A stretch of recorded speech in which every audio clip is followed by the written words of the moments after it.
আপনি তো বাচ্চা স্টুডেন্টের গার্জিয়ান। হ্যাঁ আপনি কি উপস্থিত ছিলেন? হ্যাঁ ছিলাম। কি ঘটনাটা ঘটেছে? ঘটনাটা হয়েছে যে প্রেয়ারের জন্য ঘন্টা পরে তার মানে এক দুটো মেয়ে বাচ্চা মেয়ে খালি দাঁড়িয়েছে আর আমরা সামনেই দাঁড়িয়েছিলাম। আর 2 সেকেন্ডের মতো একটা বড় জোরে আওয়াজ হলো আর পুরো দেখি চারিদিকে আগুন। আর দুটো ম্যাম এরকম জ্বলন্ত অবস্থায় লাফালাফি করছে এসে।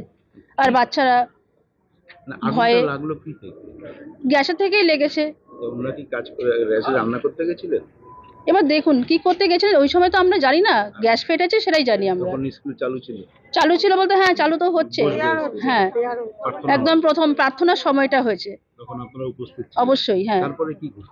তারপরে যেটা ঘটনা ঘটে যেটা স্যার সব ম্যামেরা প্রত্যেকে আসে এসে যার যেরকম ভাবে সাহায্য করার করে। ওনারা কি জ্বলন্ত অবস্থায় বেরিয়ে এসেছিলেন? হ্যাঁ অবশ্যই। কিরকম পার্সেন্ট ওনাদের বার্ন হয়েছে? দেখুন বর দিদিমণিকে তো দেখলাম পুরো জ্বলছে, সিল্কের শাড়ি পরা। আর এমিলি ম্যামও বেশ অনেকটাই জ্বলেছে কিন্তু বড়দিকে বেশি দেখা গেছে। কিন্তু এমিলি ম্যামকে পরে দেখলাম চামড়া টামড়া উড়েছে পায়ের ঠায়ের দেখলাম। ওনাদের এখন কোথায় নিয়ে যাবেন? ওনাদেরকে তো এখন শুনছি যে মেডিকেল হসপিটালে নিয়ে গেছে। আপনার নাম? আমার নাম মিঠু শীল। স্কুলের নাম? স্কুলের নাম দিবাকর ভট্ট প্রাথমিক স্কুল। ওই দিদিমণি চা বানাতে গেছিলো আর একটা দিদিমণির সাথে সহযোগিতা করতে গেছিলো। এবারে তারপর না না আগুনটা জ্বালাতে গ্যাস লিক ছিল বুঝতে পারিনি, এবারে জ্বলে উঠেছে। কটা নাগাদ হয়েছে এটা? এটা 6:20 নাগাদ হয়েছে। তখন বাচ্চারা ছিল স্কুলে? হ্যাঁ বাচ্চারা ছিল। বড় রকম দুর্ঘটনা হতে পারতো? না এটাতে বাচ্চারা ওখানে ছিল না, বাচ্চারা এই গ্রাউন্ডে ছিল।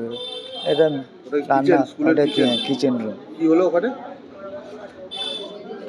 ওই এবারে আগুন দেওয়ার সঙ্গে সঙ্গে সিলিন্ডারটা বাস্ট করেছে। কতজন ছিল সেই সময় ঘরে? দুটো টিচার ছিল। আহত হয়েছে আর কি? আহত দুটো টিচারই হয়েছে, আর কেউ আপনারও হয়েছে? না, আমি এখানেই ছিলাম। যারা আহত হয়েছে তাদেরকে কোথায় পাঠানো হয়েছে? তাদের কলকাতা মেডিকেল হসপিটালে পাঠানো হয়েছে। তো এই যে স্টোভটায় বা সিলিন্ডারটা এতে রান্না হচ্ছিল, ওভেনটার অবস্থা তো খুব ভালো না দেখলাম। ভাঙাচোরা ওভেনে রান্না হচ্ছে, এগুলো কি নজরদারি হয় না?